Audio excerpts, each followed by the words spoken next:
Hey, what's up mga tol? This is your boy Choco and welcome to another episode of Bonsai. So this is episode 10. So update lang sa ating mga tanim. We're going 6 months na sa pag-aalaga ng bonsai and marami-rami na tayong mga materials. So pakita lang natin yung ating mga alaga. Mga tol, yung mga natin dati. Medyo formado na. Medyo kalat lang dito kasi nagtanim ako ng mga bandige. Ito naka-wire na rin. Ito yung mga bago nating materials. Mga bantige natin nag-shoots na. Tapos yung mga bandolinaw natin mga tol, ayan na. Sa mga nagtatanong sa akin ng update sa bandolinaw, ito na po yung ating mga bandolinaw. Ayan. Hindi lahat tumubo. May iba pang hindi tumubo. So, siguro kung sila lahat 13.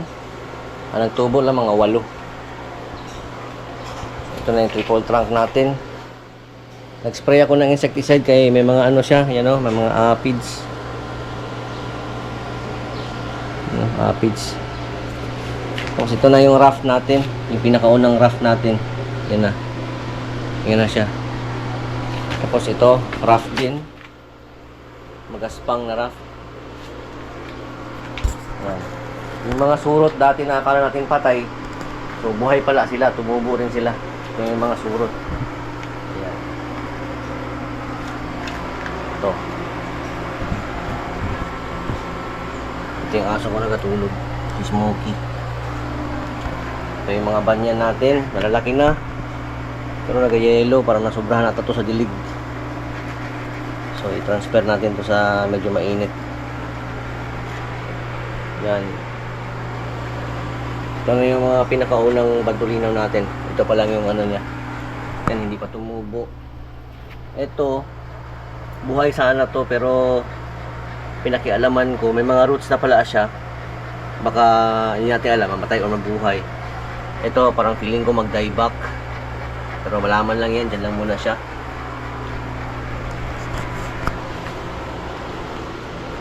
Tapos ito, bantige natin.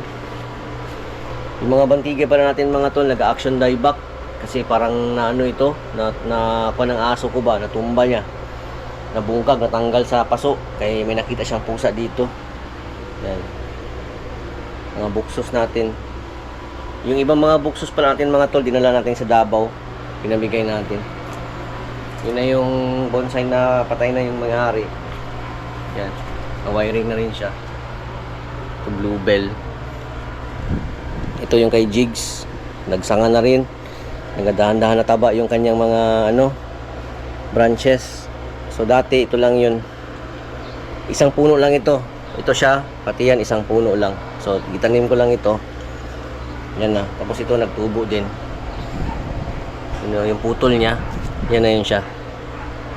So naging dalawa na sila, rock clasping yung isa. Ito bluebell, ito yung compost ko. Ano, may mga bandolinaw pa dyan na hindi nagtubo. Dyan na muna sila. Ito, buhay sana pero pinakialaman ko may ugat. Pero ewan ko lang kung makamabuhay o mamatay. So, yan. Yan yung update sa ating mga halaman mga tol. Ito, tugas. Magandang tugas ito. Medyo makapal na yung mga branch niya. Ito, tugas din. Alright. Yun lang mga tol. Next time, episode 11, abang-abang lang. Yeah boy, update lang ako. Bye!